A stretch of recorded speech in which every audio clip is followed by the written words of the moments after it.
अस्सलाम वालेकुम गर्ल्स। आज हम एजुकेशन के सेकंड चैप्टर का जो है स्टार्ट करेंगे और इसमें हम डिस्कस करेंगे कि जनूबी एशिया में बरतानवी निज़ाम तालीम जो है वो कैसा था, उसके क्या फ़वाइद थे या क्या उसके जो है नुकसानात हैं या क्या असरात जो है वो मुरतब हुए।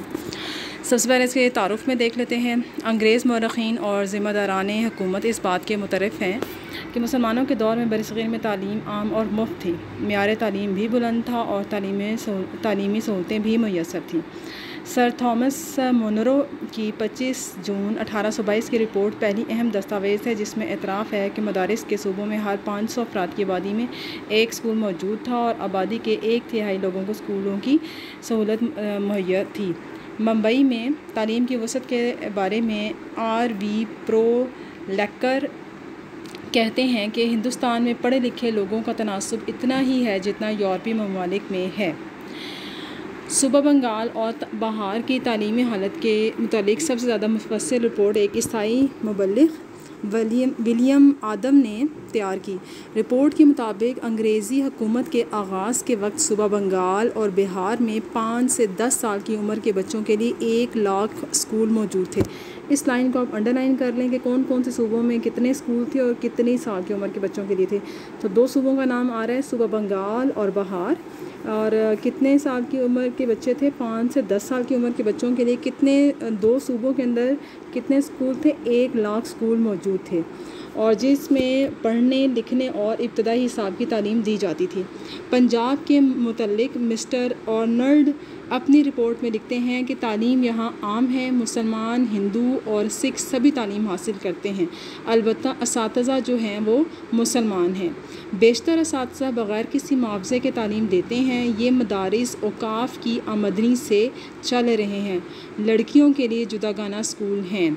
सर विलियम हंटर ने हिंदुस्तानी मुसलमानों के मुतालिक लिखा है कि मुल्क पर हमारे कब्ज़े से पहले मुसलमान न सिर्फ सियासी एतबार से बल्कि इल्मी एतबार से हिंदुस्तान में बड़ी क़ुव्वत रखते थे।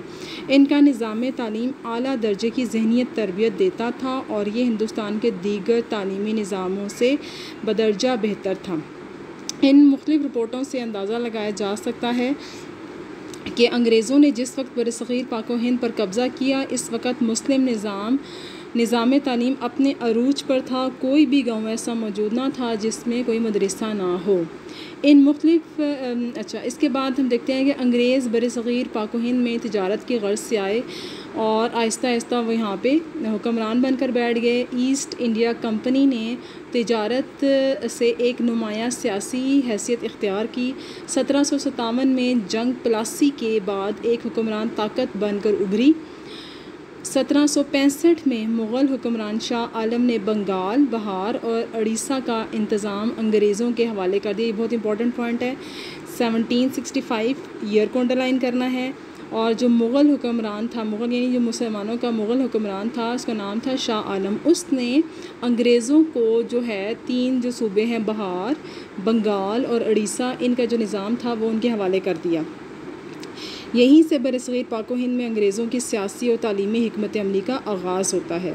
कंपनी की हुकूमत 1857 तक कायम रही। बाद अज़ां 1858 में हुकूमत बरतानिया ने बरसग़ीर के तमाम मामलात बराह रास्त खुद संभाल लिए। बरसग़ीर पाक व हिंद में बरतानवी राज 1947 तक कायम रहा, यानी जब तक ये हिंदुस्तान और पाकिस्तान जो हैं वो अलग-अलग आज़ाद मुमलिकत नहीं बने तब तक। अगर 1757 से लेकर 1947 तक इस दौर का जायज़ा लिया जाए तो सबसे पहली और अहम बात यह होगी कि कंपनी और बरतानवी हुकूमत के अदवार में तालीमी नुक्ता नज़र से कोई फ़र्क नहीं था, बल्कि एक तसलसल था। गो सियासी हैसियत से 1857 एक अहम मोड़ है, लेकिन हुकूमती पॉलिसी में कोई तब्दीली वाक़या नहीं हुई। ठीक है, इसलिए बरसग़ीर के लिए बनाई जाने वाली अंग्रेज़ों की तालीमी हिकमत अमली को समझने के लिए ईस्ट इंडिया कंपनी के दौर की फ़िक्री रुझानात का जायज़ा जो है वो ज़रूरी है।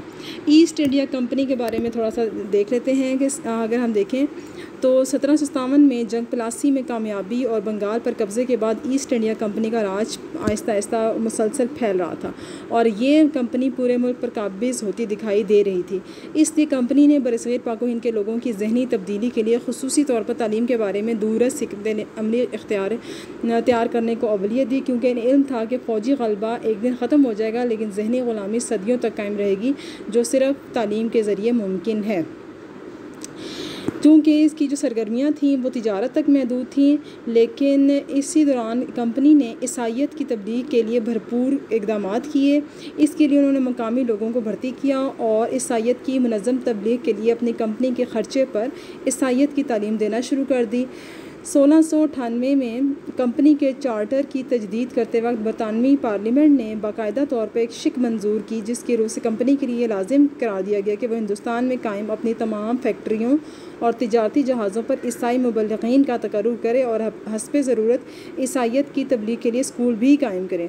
बरसग़ीर में कंपनी के इक़्तिदार में ईसाई मिशनरियों की तालीमी सरगर्मियों से मकामी लोगों में तशवीश आई और उन्होंने मुसलमानों ने पूरी क़ुव्वत के साथ मिशनरी इदारों की सरगर्मियों के ख़िलाफ़ आवाज़ उठाई, लेकिन हिंदुओं ने जो है वो इनका अंग्रेज़ों का साथ दिया। मुसलमानों का एहतजाज का ये असर हुआ कि कंपनी को अपनी तालीमी पॉलिसी जो है वो तब्दील करनी पड़ी।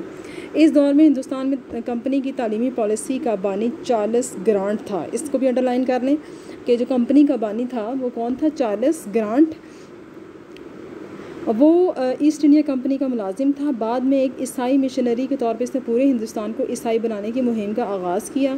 इसने हिंदुस्तान की तालीमी और अखलाकी हालत को पस्त और लोगों की जहालत का मुरक्का करार दिया और बरतानवी हुकूमत को हिंदुस्तानियों की तालीम की ज़िम्मेदारी कबूल करने का मशवरा दिया, ताकि इन्हें मगरबी इल्म जो हैं वो सिखाए जा सकें और उनके साथ साथ जो है वो ईसाईयत की तालीम दी जा सके। यानी इसने क्या काम किया था, इसने आहिस्ता से लोगों के जहन तब्दील करना शुरू कर दिया कि जो तालीमी निज़ाम उस वक्त राइज था उससे जो है वो उनकी तालीमी हालत भी ख़राब हो रही है और अखलाकी लिहाज से भी ये पस्त है।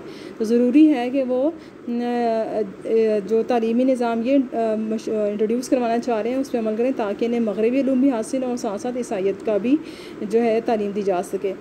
इसके लिए अंग्रेज़ी ज़बान को उन्होंने ज़रिए तालीम बनाया और अंग्रेज़ी ज़बान जो है वो उसको निसाब में शामिल कर दिया। 1813 के बाद से लेकर 1947 तक बरतानवी तालीमी पॉलिसी में चार्ल्स ग्रांट के इन तसव्वुरात को बुनियादी हैसियत हासिल रही। इसीलिए चार्ल्स ग्रांट को बरसग़ीर के मौजूदा तालीमी निज़ाम का बानी भी कहा जाता है। अब ईस्ट इंडिया कंपनी के इस दौर की तालीमी पॉलिसी के जो नताइज अख़ज़ हुए वो दर्जा झेल थे। मगरबी उलूम और ईसाईयत के फ़रोग़ के लिए मिशनरी इदारों की बिलवास्ता और बिला वास्ता मदद और सरपरस्ती की जाए, यानी कि डायरेक्ट भी मदद हो सकती है और इनडायरेक्ट भी हो सकती है। बिलवास्ता और बिला वास्ता का ये मतलब हो गया। मगरबी तालीम के साथ साथ मशरक़ी इल्म को भी जारी रखा जाए, ताकि कारोबार हुकूमत में फ़ौरी तौर पर कोई मसला ना आए, फ़ौरी खलल वाक़या ना हो। मशरक़ी इल्म में अदब को बुनियादी अहमियत दी जाए, मदरसों और पाठशालाओं को कायम रहने दिया जाए और आला मजहबी इदारों को माली इमदाद दी जाए और पंडितों और मौलवियों को खुतबात और खिताबात और इनामात भी दिए जाएँ। बासर हिंदुस्तानियों का एतमाद हासिल करने के लिए इनके बच्चों को आला मुलाज़मतें दी जाएँ, यानी कि उनको आहिस्ता आहिस्ता मुतासिर करके अपने साथ शामिल किया जाए। ऐसे नए इदारों का क़याम अमल में लाया जाए जो कंपनी की पैदा होने वाली नई ज़रूरियात को पूरा कर सकें और उनमें ऐसे अफराद तैयार किए जाएं जो इनके नए निज़ाम को कामयाब बनाने और कंपनी के इस्तेकाम में मुआवन साबित हों, यानी कि उन्होंने भरपूर कोशिशें शुरू कर दी। इस दौर के जायज़े से बज़ाहिर ये एहसास होता है कि कंपनी तालीमी मामलात में गैर जानिबदार थी, जैसा कि मगरबी मौरख़ीन ने साबित करने की कोशिश की, लेकिन दर हकीकत ये ऐसी हिकमत अमली थी जिसके बायस मकामी तालीमी निज़ाम सिसक कर अपनी मौत आप ही मर गया और कंपनी ने जो काम करना चाहा था या जो मकासद थे वो हासिल कर लिए। अब इसका नतीजा ये हुआ कि पार्लियामेंट ने 1813 का चार्टर एक्ट पास किया। ये कानून हिंदुस्तान की तालीमी तारीख़ में एक अहम मोड़ की हैसियत रखता है। इसकी दफ़ात ये हैं, तालीम कंपनी की ज़िम्मेदारी होगी और इससे अपने वसाइल में से 1 लाख रुपए हिंदुस्तानियों की तालीम के लिए मखसूस करना होंगे। तालीम के लिए मुख्तस शुदा रकम बाकायदा मगरबी इल्म की इशाअत और मशरक़ी इल्म के अहया और मकामी अहले इल्म की हौसला अफजाई के लिए ख़र्च की जाएगी। तालीम का अव्वलीन मकसद जो है वो अहले हिंद तक ईसाईयत का पैगाम पहुंचाना होगा, जिसके लिए मिशनरी इदारों की सरपरस्ती की जाएगी। मगरबी उलूम व साइंस की तालीम अंग्रेज़ी ज़ुबान के ज़रिए जो है दी जाएगी। अब 1813 का चार्टर एक्ट हिंदुस्तान में अंग्रेज़ी निज़ाम तालीम के लिए संग बुनियाद की हैसियत रखता है। बाद के सालों में होने वाले तमाम इर्तिका इन्हीं खतूत पर होते हैं। इस एक्ट के रूह से मिशनरी तालीम को कानूनी तहफ़्फ़ुज़ फराहम किया गया और ये बात हमेशा के लिए तय पाई कि हिंदुस्तान में तालीम का मकसद मगरबी उलूम और अंग्रेज़ी ज़बान के ज़रिए से जो अहले हिंद हैं उनको आहिस्ता आहिस्ता ईसाईयत के मज़हब की तरफ लेके जाना है, और इस मकसद को आहिस्ता आहिस्ता और ख़ामोशी के साथ मकामी निज़ाम तालीम को ख़त्म करके हासिल किया जाएगा। ये वो फ़िक्री बुनियाद थी जिस पर नई बरतानवी तालीमी पॉलिसी इस्तवार की गई और जिसे मैकाले ने तरक्की देकर एक निज़ाम बनाया जिसका बुनियादी मकसद हिंदुस्तान में अपनी हुकूमत के लिए मुलाज़मीन का हसूल था। ठीक हो गया, आज का टॉपिक यहीं तक कर लेते हैं। नेक्स्ट टॉपिक इंशाल्लाह नेक्स्ट लेक्चर में हम डिस्कस करेंगे। इन पॉइंट्स को आपने अच्छी तरह से याद करना है, जो डेट्स और जो नाम आ रहे हैं कि किसने कब क्या काम किया, ये सब ना शॉर्ट क्वेश्चन के पॉइंट ऑफ व्यू से इंपॉर्टेंट है। अदरवाइज़ आपने ईस्ट इंडिया कंपनी बनी कैसे, क्या इसके मकासद थे, क्या मंशूर थे, कैसे उन्होंने यहाँ के तालीमी निज़ाम को चेंज किया, ये सब जो है ना ये आपका किसी भी हवाले से लॉन्ग क्वेश्चन के तौर पर आ सकते हैं। तो पॉइंट्स जो है ना अच्छी तरीके से आपने याद करनी, उनको कोशिश ये करनी है कि एज़ इट इज़ याद कर लें, अपनी वर्डिंग में लिखने की कोशिश नहीं करनी है आपने। ठीक है, ओके, अल्लाह हाफ़िज़।